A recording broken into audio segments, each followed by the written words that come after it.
Halo teman-teman, apa kabar? Hari ini saya ingin melanjutkan kisah yang sebelumnya saya buat sebulan yang lalu dengan judul Kisah Penyintas COVID-19. Kisah ini merupakan kisah dari adik saya yang selama ini bergumul dengan hal-hal yang bersifat supranatural atau tidak kelihatan.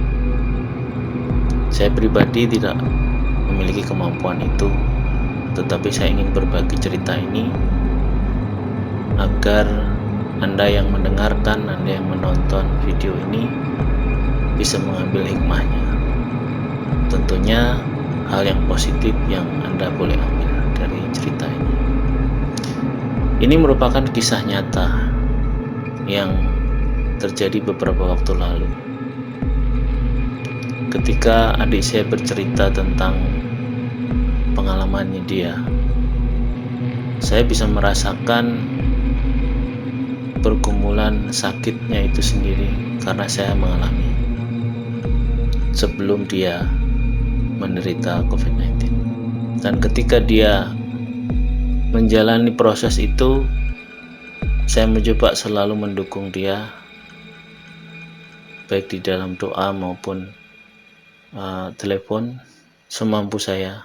Dan melalui kisah ini juga bentuk dukungan saya kepada dia, dan kiranya kisah ini nanti bisa menjadi kekuatan juga buat Anda yang mendengarkan ataupun menonton. Di bagian sebelumnya, kisah penyintas COVID-19, saya menyatakan sebuah pertanyaan. Apakah sosok yang bersifat tidak kelihatan itu sebenarnya nyata, atau itu hanya karangan dari seorang sutradara atau penulis cerita seperti itu? Dan ternyata itu dialami sendiri oleh adik saya. Tanpa memperpanjang kisah, inilah kisah yang diceritakan oleh adik saya. Sebenarnya sangat sulit bagi saya untuk menceritakan kisah ini karena banyak orang yang menganggap saya gila dan berhalusinasi saja. Mungkin hal ini karena mereka mendengar banyak cerita tentang saya.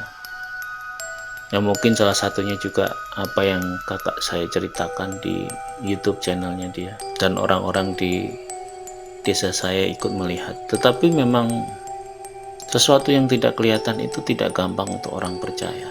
Atau jika mereka tidak melihat sendiri, mungkin tingkat kepercayaan mereka hanya sekitar 50% atau kurang dari itu. Tetapi itulah pergumulan yang selama hidup saya alami. Saya memang tidak punya kemampuan melihat secara langsung, tetapi secara batin saya bisa merasakan dan bisa melihat secara visual, meskipun tidak terlalu jelas, sosok-sosok yang ada di sekitar saya ketika saya mengalami suatu kejadian. Dan itu terjadi ketika saya mengalami COVID ini. Bahkan orang-orang ketika saya pernah kritis karena COVID, mereka tidak percaya. Jadi mereka tidak percaya saya sakit. Kalaupun memang benar-benar ada, itu juga sebuah pertanyaan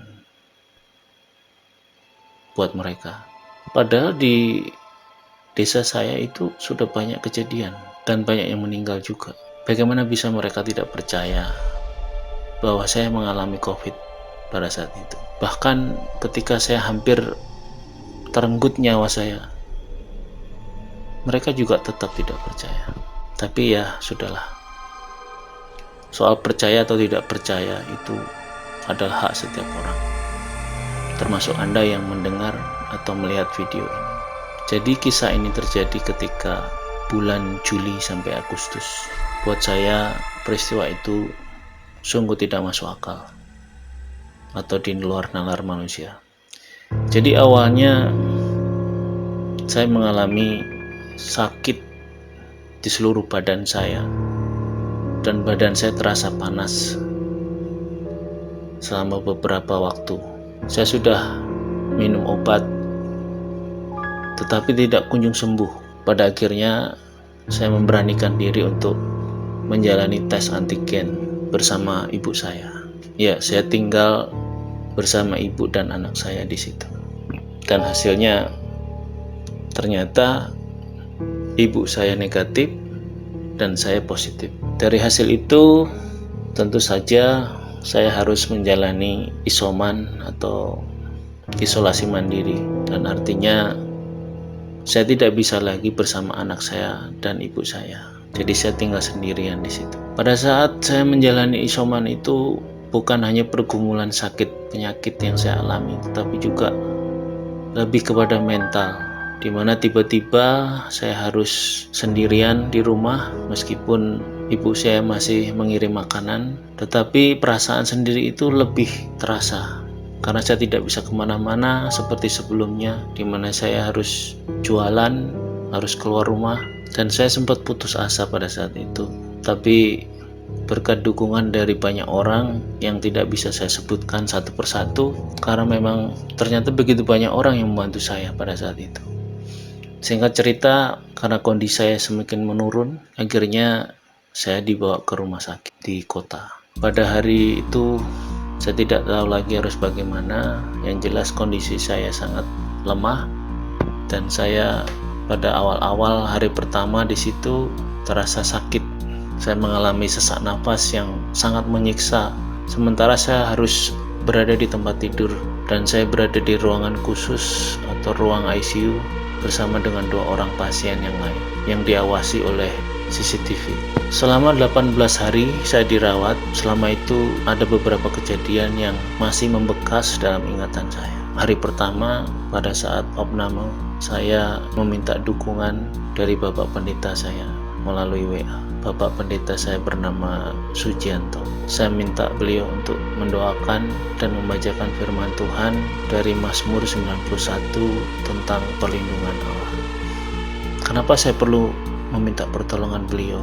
Pada saat itu saya merasa takut, merasa cemas, karena saya bisa melihat di sekitar ruangan saya itu penuh dengan sosok-sosok yang tidak kasat mata. Dan di situ saya melihat ada satu sosok yang dominan, yang kepalanya bertanduk, dan kelihatan dia itu adalah pemimpin dari yang lain. Jadi tidak cuma satu di situ, banyak sekali. Dan dia membawa sebuah kapak yang di ujungnya yang tajam itu masih terlihat tetesan darah. Sementara di belakangnya ada banyak sekali pengikutnya, dan bahkan mungkin bisa dibilang ribuan banyaknya. Sosok mereka itu aneh-aneh, tetapi saya tidak bisa melihat begitu jelas. Yang saya lihat secara batin itu seperti hologram, terlihat samar, dan saya pun belum pernah melihat sosok itu sebelumnya. Sosok-sosok yang saya lihat waktu itu berbeda. Biasanya saya masih melihat ada pocong, ada kunti, ada gendruwo di situ. Tetapi ini berbeda sekali dari apa yang selama ini saya lihat. Dan ketika hadir sosok ini, semua yang saya lihat sebelumnya itu tidak ada sama sekali. Dan saya tidak tahu kenapa seperti itu. Jadi suasana itu begitu mencekam, begitu seram, dan akhirnya untuk menguatkan diri saya, meskipun saya dalam kondisi lemah, saya mencoba menghubungi kakak saya dan adik saya secara bergantian, dan mereka menguatkan saya melalui video call itu. Meskipun pada saat video call itu saya tidak bisa mengobrol, saya hanya bisa melihat mereka saja. Puasa itu cukup luar biasa. Hingga pada suatu hari ada kejadian yang lain.